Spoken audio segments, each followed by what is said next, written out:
Welcome to the Rim Break Rodeo. We hope this video helps.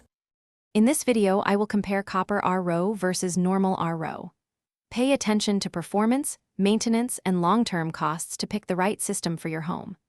I will explain how copper contact affects water taste and safety, compare flow rates and waste ratios, and highlight installation differences. By the end, you will understand upfront costs, replacement parts, and simple maintenance steps to keep your drinking water safe and fresh.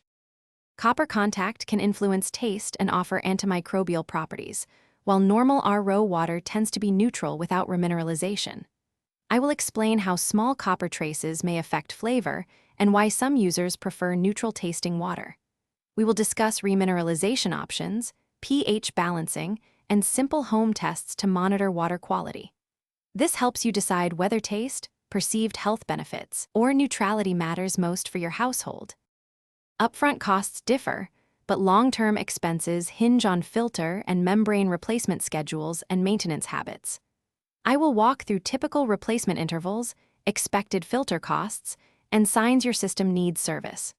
We will compare installation complexity and possible home modifications for copper systems versus standard RO units. Practical maintenance tips will help you lower running costs and avoid microbial buildup, so your system performs reliably for years.